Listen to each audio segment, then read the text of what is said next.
నమస్తే అండి, నేను మీ Ashwini. Welcome back to Ashwini thoughts. Vinayaka Chavithi వ్రత కథ ప్రారంభం. సూత మహాముని శౌనికాది మునులకు విఘ్నేశ్వరోత్పత్తి, చంద్రదర్శనం దోష కారణం, దాని నివారణ గురించి ఈ విధంగా చెప్పసాగను. పూర్వకాలంలో గజాసురుడనే రాక్షసరాజుకు ఇచ్చిన వరం వల్ల శివుడు గజాసురుని హృదయంలో ఉండిపోయాడు. శివుని జాడ తెలియక ముల్లోకాలు తల్లడిల్లిపోయాయి.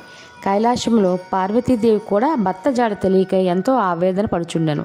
కొంతకాలంకు గజాసురుని హృదయమునందు ఉన్న విషయం తెలుసుకొని బ్రహ్మ విష్ణువులు గంగిరెద్దుల వాని వేషంలో గజాసురుని వద్దకు వెళ్ళి ఆటపాటలతో మెప్పించగా ఆ గజాసురుడు ఎంతో సంతోషించి ఏం వరం కావాలో కోరుకోమన్నాడు.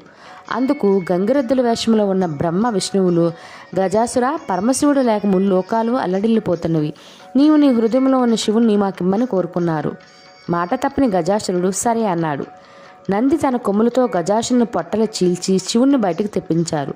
అంతటా ఆ గజాసురుడు పరమేశ్వరునితో, దేవా, నీవు నా శిరస్సుకు గణ్యతను చేకూర్చి నీవు నా చర్మం ధరించాలని వరం కోరగా అందుకు అంగీకరించాడు సర్వేశ్వరుడు.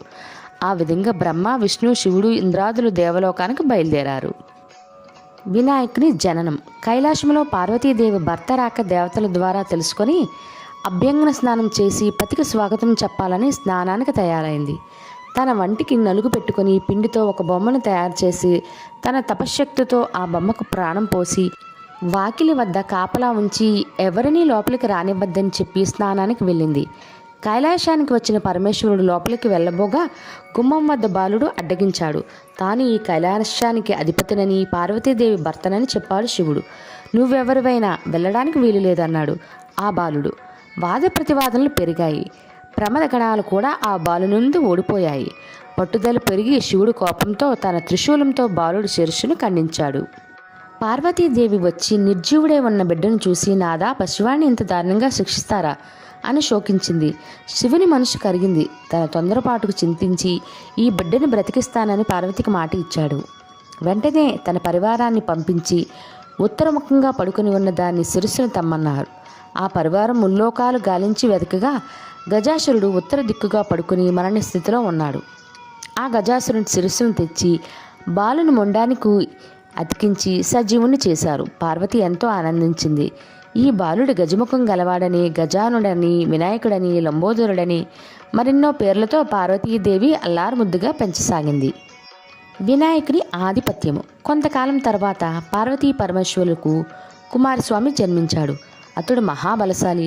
ఒకనాడు మునులు, దేవతలు పరమేశ్వరుని విఘ్నములకు అధిపతి కావాలని కోరారు. అప్పుడు వినాయకుడు, కుమారస్వామి ఇద్దరు విఘ్నాధిపత్యమును పోటీ పడ్డారు. అందుకు పరమేశ్వరుడు, కుమారులారా, ఈ ముల్లోకాల్లో గల పుణ్య నదుల్లో స్నానమాచరించి ముందుగా నా వద్దకు ఎవరు వచ్చుదరో వారికే విఘ్నాధిపత్యము దక్కుతుందని చెప్పగా కుమారస్వామి వెంటనే తన వాహనమైన నెమలిపై ఎక్కి బయలుదేరాడు. వినాయకుడు తండ్రి, నా అసమర్థకు చాటుటకు ఇలాంటి పోటీ తగునా అని వేడుకొనగా అంతటా పరమేశ్వరుడు కరుణించి, కుమార, నారాయణ మంత్రమును ఒక్కసారి జపించిన వారికి ముల్లోకాల్లో గల సమస్త నదులు యందు స్నానమాచరించిన ఫలితం కలుగునని చెప్పగా గణపతి కైలాసమందే ఉండి నారాయణ మంత్రం జపిస్తూ తల్లిదండ్రులకు ముమ్మారు ప్రదక్షిణ చేయగా కుమారస్వామి తాను వెళ్ళే నదులకు గణపతి ముందుగానే వెళ్ళి స్నానమాచరించి ఎదురు వస్తూ ఉండేవాడు.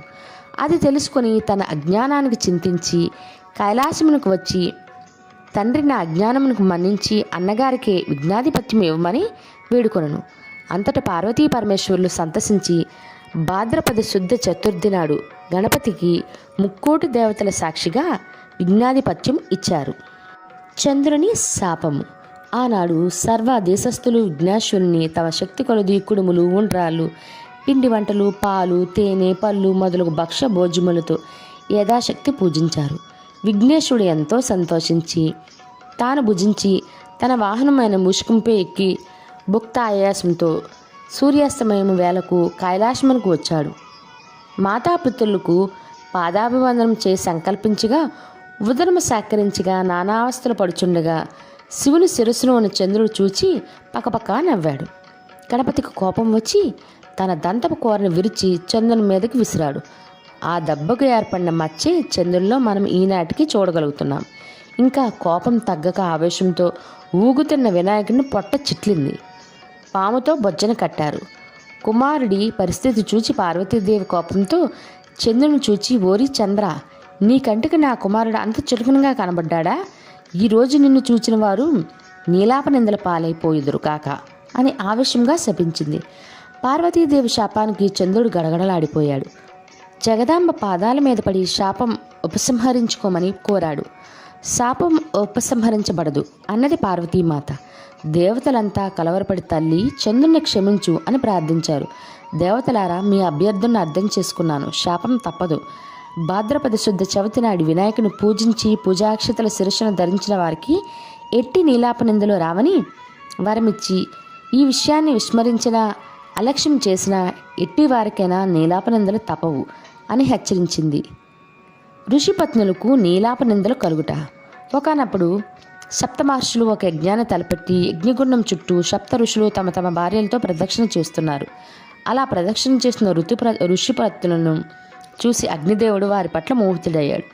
ఇది అగ్నిదేవుని భార్య స్వహాదేవి గమనించి భర్త కోరికను తీర్చడానికి తాను అరుంధతి తప్ప మిగతా ఋషిపత్నుల రూపం ధరించి పతి కోరిక తీర్చింది. అగ్నిదేవునితో ఉన్నవారు తమ తమ భార్యలే అని ఋషులు కోపించి వారిని విడనాడారు. పార్వతి ఇచ్చిన శాపాన్ని మరిచి ఋషిపత్నులు చంద్రుని చూడడం వల్లే వారికి అపనింద కలిగింది. దేవతలు ఋషిపత్నుల దుస్థితిని పరమేశ్వరుని చెప్పగా శివుడు జరిగిన దాన్ని ఋషులకు వివరించి వారికి సమాధానపరిచి ఋషిపత్నులను సంరక్షించాడు. సమంతక మనోపాఖ్యానం. పూర్వం శ్రీకృష్ణుడు కూడా పాలపాత్రలో చంద్రుని చూసి నీలాప నిందలు పాలయ్యాడు. శత్రాజిత్తు అను రాజు సూర్యుని అనుగ్రహంతో సమంతకమణిని పొందాడు. ఆ సమంతకమణి రోజుకి 1000 మణుగుల బంగారాన్ని ఇస్తుంది. ఆ మణిని తనకిమ్మని సత్రాజిత్తుడు శ్రీకృష్ణు కోరగా సత్రాజిత్తు అందుకు అంగీకరించలేదు. సత్రాజిత్తు తమ్ముడు ఒకనాడు సమంతకమణి హారాన్ని మెడలో ధరించి అడవికి వేటకు వెళ్ళాడు. అతడిని ఒక సింహం సంహరించి ఆ హారాన్ని మాంసపు ముద్దగా భావించి అపహరించింది. సింహం వద్ద గల ఆ మణిని జాంబవంతుడు చూచి ఆ సింహాన్ని వధించి హారాన్ని తీసుకుపోయాడు. శ్రీకృష్ణుడే తన తమ్ముని చంపి సమంతకమణిని అపహరించాడని సత్రాజిత్తు తలచి లోకమంతా ప్రచారం చేశాడు. ఆ వార్త కృష్ణుడిని తెలుసుకుని తనకి లీలాపనింద పాలపాత్రలో చంద్రుని చూడడం వల్లే కలిగిందని తెలుసుకున్నాడు. ఆ నింద నుండి బయటపడడానికి సమంతకమణిని వెదకడానికి అడవికి వెళ్ళాడు. అక్కడ గల సింహం జాంబవంతుల అడుగుజాడను చూచి వాటిని అనుసరించి జాంబవంతుని గుహలోకి వెళ్ళాడు. ఆ గుహలో ఉయ్యాలకు వేలాడుతున్న సమంతకమణిని చూసి దాన్ని తీసుకొని పోగా జాంబవంతుడు వచ్చి శ్రీకృష్ణుడితో యుద్ధానికి దిగాడు. అహోరాత్రులు హోరాహోరీగా తలపడి 18 రోజులు యుద్ధం చేశారు. తుదకు జాంబవంతుడు సమంతకమణిని శ్రీకృష్ణుడికిచ్చి తన కుమార్తెకు జాంబవతితో వివాహం చేశాడు. శ్రీకృష్ణుడు ద్వారకకు వచ్చి సత్రాజిత్తును పిలిచి జరిగిన విషయం చెప్పి ఆ సమంతకమణిని అతనికి ఇచ్చాడు. సత్రాజిత్తు తన తొందరపాటును తెలుసుకున్నవాడే పశ్చాత్తాపంతో ఆ మణితో పాటు తన కుమార్తెకు సత్యభామను కూడా శ్రీకృష్ణునికిచ్చి వివాహం చేశాడు. భూలోకంలో సకల జనులు ఈ వినాయక వ్రతాన్ని భాద్రపద శుక్ల చతుర్థి నాడు తమ శక్తి కొలది పూజించి పూజా అంతరం అక్షంతలు శిరస్సుపై వేసుకున్న ఇలాంటి నీలాపనిందలు కలుగుక సుఖజీవులై సకల ఐశ్వర్యాలను పొందుదరు. పూర్వం ఈ వ్రతమును సీతాదేవిని వెతుకుతున్నప్పుడు శ్రీరాముడు, వృత్తాసుని వధించినప్పుడు ఇంద్రుడు, గంగను భూమికి తెచ్చినప్పుడు భగీరథుడు, అమృతోద్భానము చేయనప్పుడు దేవాసురులు, కుష్ఠవ్యాధి నివారణకు శాంబుడు అంటే కృష్ణుడి కుమారుడు, తమ రాజ్యాన్ని తిరిగి పొందుటకు ధర్మరాజు మొదలగు వారందరూ కూడా ఈ వ్రతం చేసి సకల విజయాలను పొందారు. ఇది శ్రీ వినాయక వ్రత కథ సమాప్తం. ఈ వీడియో మీకు నచ్చినట్లయితే లేదా మీ ఫ్రెండ్స్ అండ్ మీ ఫ్యామిలీ మెంబర్స్ కానీ అవసరం అనుకుంటే తప్పకుండా వాళ్ళకి ఫార్వర్డ్ చేయండి. మరిన్ని ఇంట్రెస్టింగ్ వీడియోల కోసం అశ్విని థాట్స్ ఛానల్ సబ్స్క్రైబ్ చేసుకోండి. ధన్యవాదములు.